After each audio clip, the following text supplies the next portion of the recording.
Now we're going to find our volume by revolving around the y-axis, and this is what it would look like on our graph. And so if we have something that looks like this, we would revolve it around the y-axis, and the inside of our solid would be straight, like a cone, and the outside would be bowl-shaped. So if we, just like we did with revolving around the x-axis, if we are going to use the washer method, which means we actually cut through the axis like this, that we are revolving around, it generates a shape like this, where we would use the area of a circle. The shell method, we cut down into it like this. It stays in terms of x. So basically, whichever axis you're cutting towards, that is the variable that you use. So washer, you're going to do right minus left function. In shell, you're going to do an upper minus lower, or top minus bottom. So let's do an example of each of these. Okay, we're going to use this region for both of our examples. We're going to start with the washer, and we're going to revolve this around the y-axis. The graph doesn't change no matter which method you're using. Now let's remember the formula for washer method. Write a little reminder here, washer method. C to D, everything is in terms of y for washer, and you're using as your basis the area of a circle, and we're going to go right minus left. So the right side function is the parabola, but we can't put x squared in. We need it to be in terms of y. So what we're going to do is take the square root of both sides, and we're actually going to put in the square root of y, and we'll square that. And the right side, the left side function right here, we can't put in 2x because we need to be in terms of y, so we'll divide by 2, and that gives us y divided by 2 squared, and this is a little messy.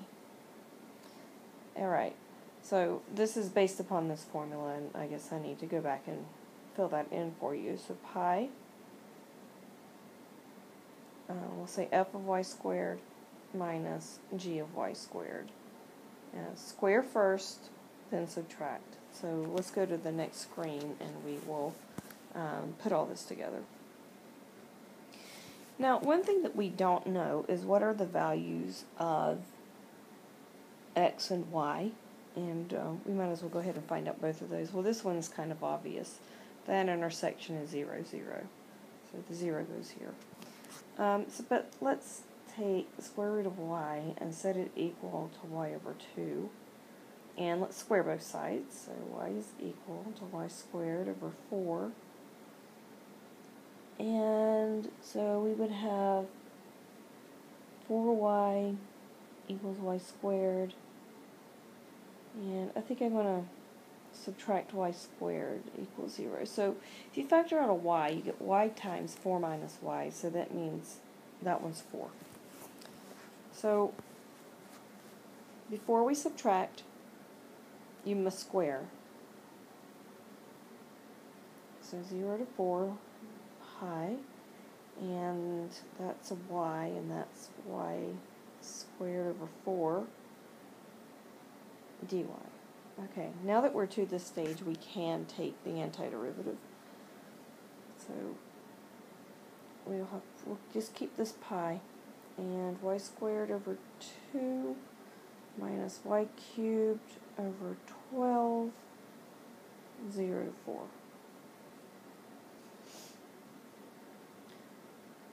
So we're going to now substitute our 4 in. So y squared, so 4 squared over 2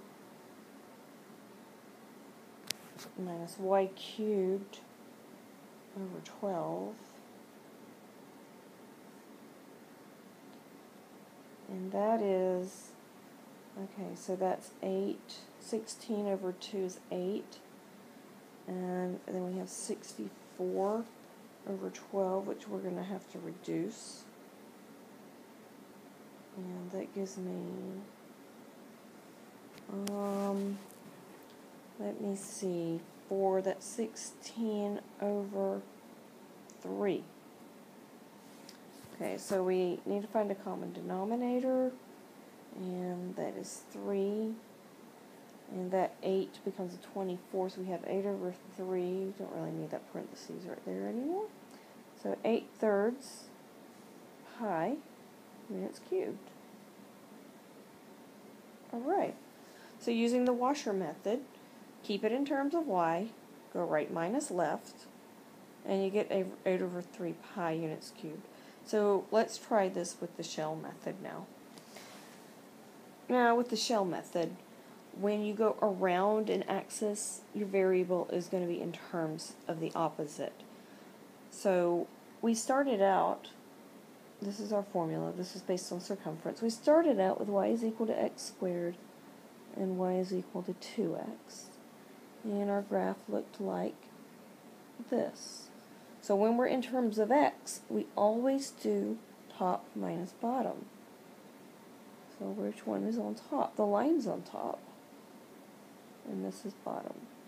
Now, we found that our y-coordinate right here was 4, but we need to find out what our x-coordinate is. So we're going to set those two equal to each other.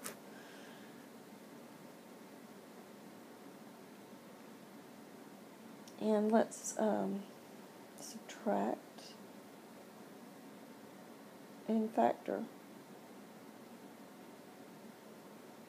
Okay, so this is 2 then. So let's do this with the top minus bottom and see if we get the same answer.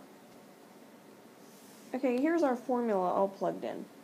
Now, before we do anything with integration, we're going to distribute that x first. So that'll give us 2x squared minus x cubed dx. And now we can take our antiderivative, and we're just going to keep carrying down that 2 pi all the way.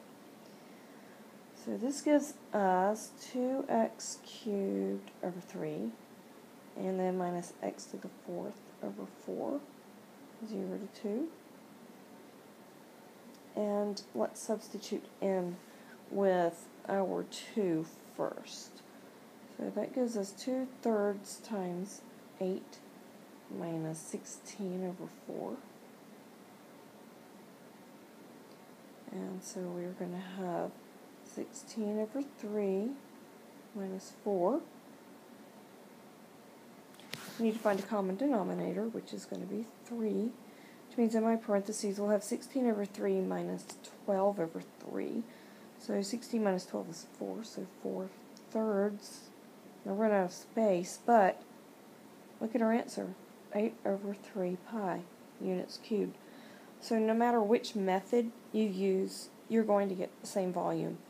It is just more convenient sometimes to use one method over the other.